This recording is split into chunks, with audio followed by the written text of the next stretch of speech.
Hi friends, welcome to మన Bommarillu. Upcoming రివ్యూలోకి వెళ్ళిపోదాం.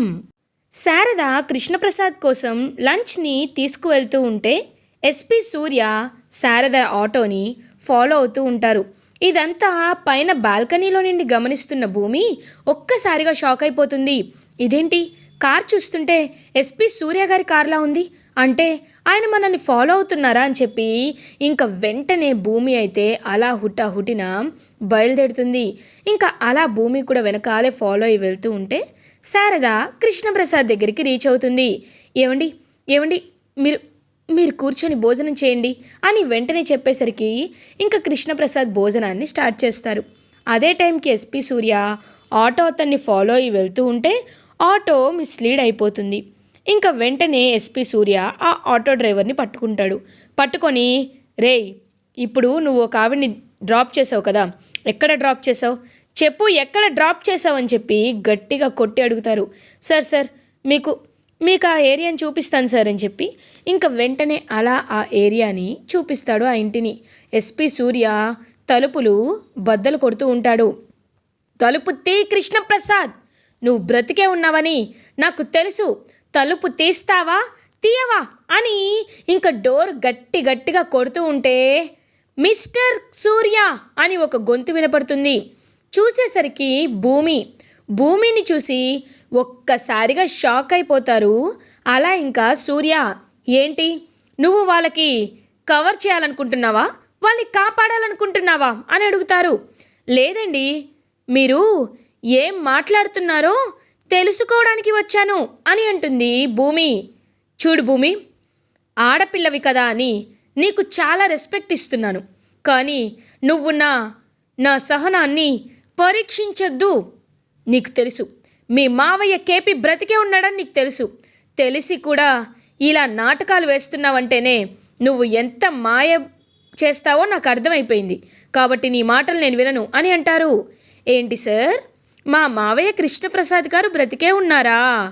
అవునా, అలా అయితే మీరు ఒక డెడ్ బాడీని మా ఇంటికి అంబులెన్స్లో తీసుకొచ్చారు కదా, ఆ డెడ్ బాడీ ఎవరిది అని అడుగుతుంది భూమి.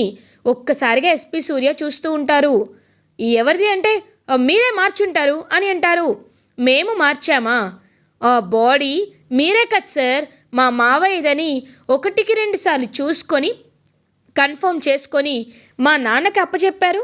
అలాంటిది ఇప్పుడు ఆ విషయాలన్నీ మీరు మర్చిపోయి మమ్మల్ని చూసి దబాయిచ్చేస్తుంటే మేము ఊరుకుంటామనుకుంటున్నారా అని అంటుంది భూమి.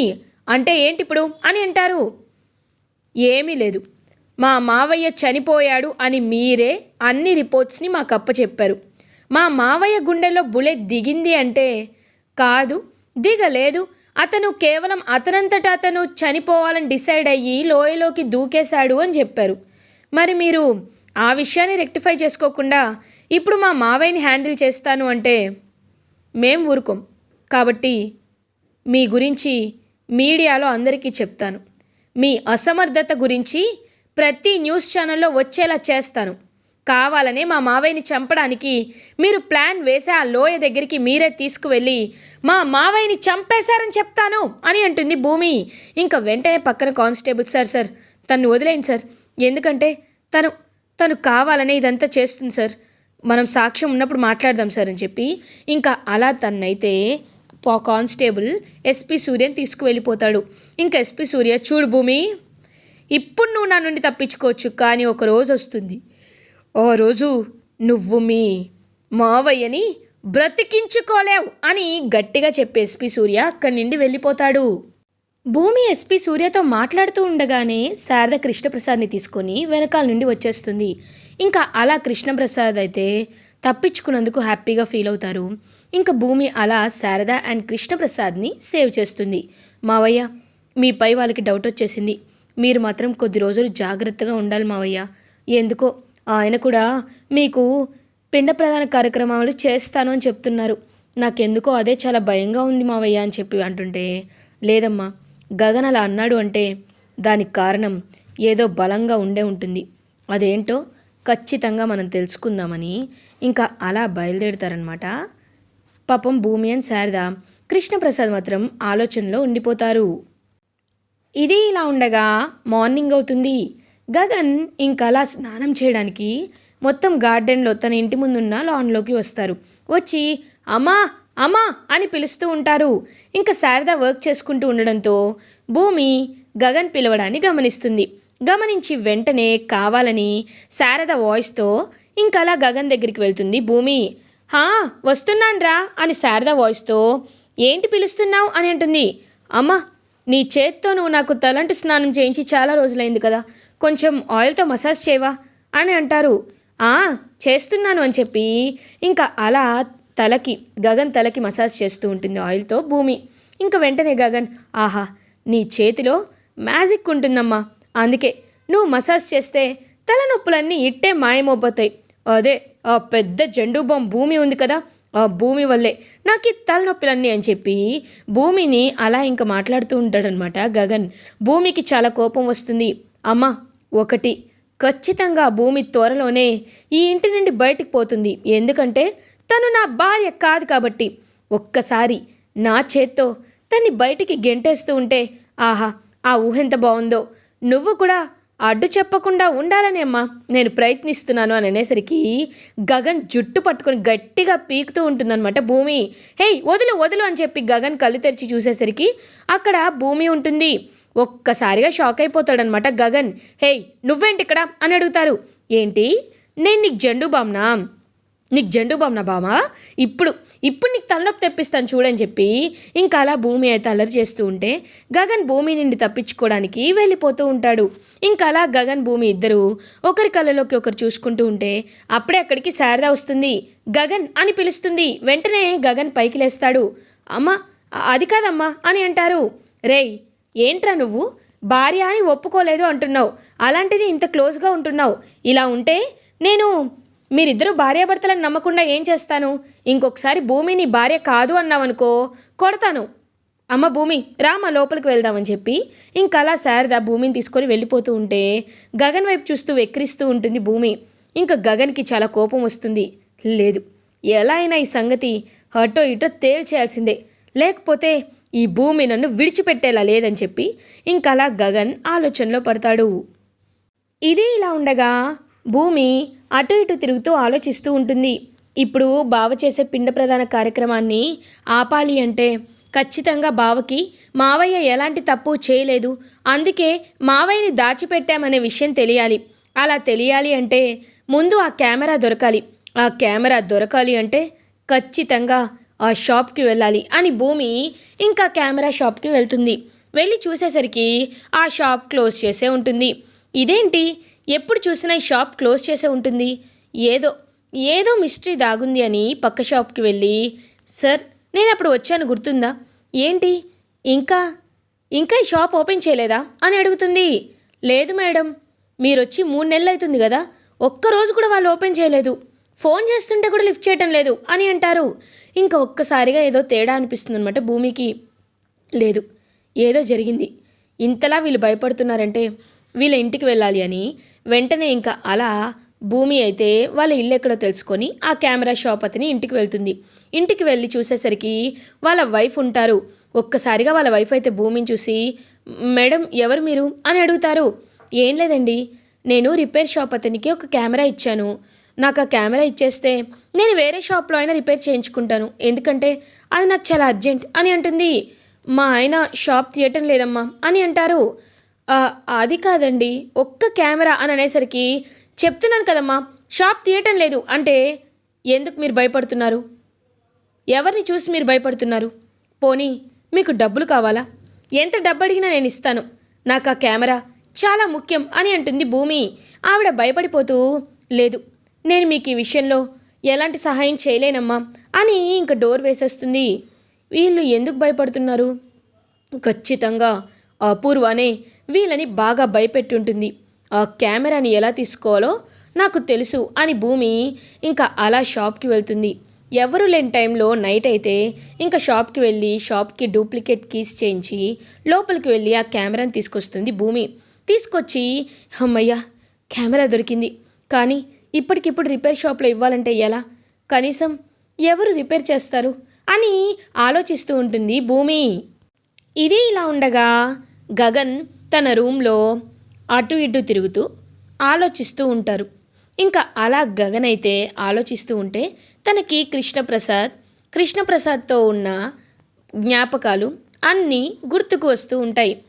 తను బ్రతికే ఉన్నాడ్రా అని ఎస్పి సూర్య చెప్పినప్పుడు ఎస్పి సూర్య తనకి బ్రతికున్నాడని చెప్పగానే గగన్ మనసు చాలా అంటే చాలా హ్యాపీగా ఫీల్ అవుతుంది. అయినా ఆయన అంటే నాకు పడదు కదా, అలాంటప్పుడు ఎందుకు ఆయన బ్రతికున్నాడని తెలియగానే నాకు చాలా హ్యాపీగా అనిపించింది. ఆయన చనిపోయాడు అని అనుకోగానే నా మనసు ఎంత కంట్రోల్ చేసుకుందామన్నా లోపల ఏదో చిన్న బాధ నన్ను ఎందుకు వెలివేస్తోంది, ఎందుకు ఇదంతా జరుగుతుంది అని గగన్ తన్ని తానే క్వశ్చన్ చేసుకుంటూ ఉంటాడు. కానీ గగన్కి ఎలాంటి ఆన్సర్ దొరకదు. ఇంకా వెంటనే గగన్ అయితే వాళ్ళ పాత ఇల్లుని గుర్తు చేసుకుంటూ అక్కడ నేను అమ్మని తీసుకొచ్చినప్పుడు ఫస్ట్లో చాలా బాధపడేవాళ్ళం. అమ్మ ఎప్పుడూ ఆయన్ని గుర్తు చేసుకుంటూనే ఉండేది. కానీ నేను అమ్మ కన్నీళ్ళు తుడిచి ధైర్యం చెప్పి అమ్మని నేనే కంటికి రెప్పలా చూసుకున్నాను. కాబట్టి ఒకసారి నా జ్ఞాపకాలు గుర్తు చేసుకోవడానికి రేపు ఆ పిండ ప్రధాన కార్యక్రమాలు జరుగుతున్నాయి కాబట్టి ఆ ఇంటికి వెళ్తాను అని ఇంకా అలా గగన్ అయితే ఆ ఇంటికి బయలుదేరుతారు. ఎక్కడైతే కృష్ణప్రసాద్ ఉన్నాడో ఆ ఇంటికి. ఇది ఇలా ఉండగా కృష్ణప్రసాద్ అటు ఇటు తిరుగుతూ ఉంటే ఒక్కసారిగా కృష్ణప్రసాద్కి తన అల్మరా నుండి ఒక సూట్ కేస్ కింద పడుతుంది. ఇదేంటి ఈ సూట్ కేస్ పడిపోయింది అని ఇంకలా కృష్ణప్రసాద్ అది ఓపెన్ చేసి చూడగానే అందులో గగన్ చిన్నప్పటి బట్టలు, పాపం చిన్నప్పుడు తను చదువుకున్న books and Sharada sari and sari కింద చూసేసరికి గగన్, కృష్ణప్రసాద్, శారద, చిన్నప్పుడు పూరి వీళ్ళ నలుగురు దిగిన ఫోటో ఒకటి కనబడుతుంది. వెంటనే కృష్ణప్రసాద్ ఆ ఫోటోని చూస్తూ చాలా ఎమోషనల్గా ఫీల్ అవుతాడు. కరెక్ట్గా అదే టైంకి గగన్ ఇంటికి వస్తాడు. ఆ ఇంటికి వెళ్తాడు. ఇంకా అలా వెళ్ళి చూడగానే అక్కడ కృష్ణప్రసాద్ కనబడగానే ఒక్కసారిగా షాక్ అయిపోతారు. వెంటనే గగన్ ఇంకా కృష్ణప్రసాద్ని చూస్తూ ఉండి కరెక్ట్గా పిలవాలి అనుకునే టైంకి గగన్ అని అంటారు కృష్ణప్రసాద్. ఒక్కసారిగా షాక్ అయిపోతాడనమాట గగన్. ఇంకా అలా చూస్తూ ఉంటాడు. గగన్, ఇవి నీ చిన్నప్పటి వస్తువులు. నేను నీకు సంక్రాంతి పండుగకి ఈ షర్ట్ కొనిచ్చాను కదా, నాకు గుర్తుందిరా. అదే మనం ఆఖరి రోజు జరుపుకున్న పండుగ. తర్వాత నేను మీకు దూరం అయిపోయాను. మిమ్మల్ని వదిలి ఒక కొత్త భార్యతో కొత్త జీవితాన్ని మొదలుపెట్టాను. నిజంగా నేను అక్కడ ఉన్న ప్రతి క్షణం, ప్రతిరోజు, ప్రతి నిమిషం నిన్ను తలుచుకుంటూనే ఉన్నాను. అయినా నేను చేసింది చిన్న పాపం కాదు, చాలా పెద్ద పాపం. నా భార్యని, అర్ధాంతరంగా నెలల పాపని, 5 ఏళ్ల పసివాడిని వదిలేసి నా స్వార్థం నేను చూసుకున్నాను. ఆ అపూర్వ బంధించిన ఆటలో బందీ అయ్యి తాళ్ళతో కాళ్ళు చేతులు విప్పుకోలేక తను చెప్తున్న కీలు బొమ్మలా తయారయ్యి ఆ ఇంట్లో ఇన్నాళ్ళు బందీగా ఉన్నాను. ఇలా చనిపోయినట్టు ఉంటేనైనా నాకు మనశ్శాంతిగా ఉంది. కానీ అపూర్వ కాళ్ళ కింద బానిసలా బ్రతికినప్పుడు మాత్రం నాకెప్పుడూ మనశ్శాంతిగా లేదు నాన్న, లేదు అని గగన్ చిన్నప్పటి షర్ట్ పట్టుకొని ఏడుస్తూ ఉంటారు కృష్ణప్రసాద్. ఇదంతా గగన్ వెనకాల నుండి వింటూ ఉంటాడు. ఇంకలా కృష్ణప్రసాద్, నాన్న గగన్, నిజంగా మళ్ళీ ఒక జన్మంటూ ఉంటే నేను నీకు తండ్రిగా పుట్టి నేను ఈ జన్మలో చూపించలేని ప్రేమ నీకు తర్వాత జన్మలో చూపించాలనిపిస్తుందిరా. ఈ జన్మలో కూడా చూపిద్దామంటే నువ్వు నన్ను దూరం పెడతావు. నీకు నేను చేసిన అన్యాయం అలాంటిది కదా నాన్న అని ఇంకా అలా కృష్ణప్రసాద్ పశ్చాత్తాపంతో కుమిలిపోతూ ఉంటే ఇంకా గగన్ ఏమీ మాట్లాడకుండా అక్కడి నుండి వెళ్ళిపోతాడు. ఇంకా కార్ డ్రైవ్ చేస్తున్నంతసేపు గగన్కి కళ్ళ నిండా కన్నీళ్ళు వస్తూనే ఉంటాయి. గగన్ చాలా అంటే చాలా బాధపడుతూ ఇంటికి రీచ్ అవుతాడు. ఇంకా శారద, నాన్న గగన్ ఏమైందిరా, ఎక్కడికి వెళ్ళొచ్చావు అని అడుగుతుంది. ఏం లేదమ్మా అని గగన్ తన రూమ్కి వెళ్ళిపోయి ఇంకా కృష్ణప్రసాద్ని గుర్తు చేసుకుంటూ చాలా అంటే చాలా బాధపడుతూ ఉంటాడు. కరెక్ట్గా అదే టైంకి ఇంకా అలా భూమి గగన్ వైపు చూస్తూ ఆలోచిస్తూ ఉంటుంది. ఇది ఇలా ఉండగా మార్నింగ్ అవుతుంది. గగన్ ఫ్యామిలీ అందరూ కలిసి ఇంకా నది ఒడ్డుకి బయలుదేరుతారు. గగన్ కృష్ణప్రసాద్కి అలాంటి కార్యక్రమం జరిపించడానికి ట్రై చేస్తూ ఉంటే కరెక్ట్గా అదే టైంకి గగన్ ఆ దండలన్నీ విసిరి కొట్టి, మా నాన్నకి నేను పిండ ప్రదానం చేయను, ఎందుకంటే ఆయన బ్రతికే ఉన్నాడు కాబట్టి అని అంటాడు గగన్. ఒక్కసారిగా కృష్ణప్రసాద్ బ్రతికే ఉన్నాడని గగన్కి తెలిసిందని షాక్లో ఉండిపోతారు. అలా ఇంకా వీళ్ళైతే ఇంకలా షాక్లో ఉండిపోయి చూస్తూ ఉంటారనమాట.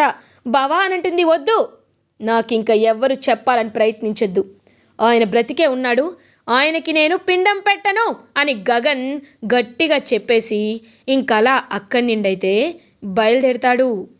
ఒక్కసారిగా కృష్ణప్రసాద్ బ్రతికే ఉన్నాడని గగన్ నోటితో చెప్పగానే శరత్ చంద్ర షాక్ అయిపోతాడు. మరి ఎక్కడున్నాడు అని అడుగుతారు. ఆయన తప్పు ఉందా లేదా ఆయన నిజం నిరూపించే వరకు ఆయన ఎక్కడున్నాడో నాకు తెలిసినా నేను చెప్పను అని గట్టిగా సమాధానం చెప్పి ఇంకా అలా శారద భూమితో ఇంటికి వెళ్ళిపోతాడు గగన్. ఇంకా కార్యక్రమం ఆగిపోయినందుకు అలా హ్యాపీగా ఫీల్ అవుతారు శారద అండ్ భూమి. ఇలా ఎపిసోడ్ ఎండ్ అవుతుంది. ఫర్దర్ ఎపిసోడ్ రివ్యూస్ ముందుగా మీకు కావాలి అనుకుంటే మా ఛానల్ని సబ్స్క్రైబ్ చేసుకోండి. Thanks for watching.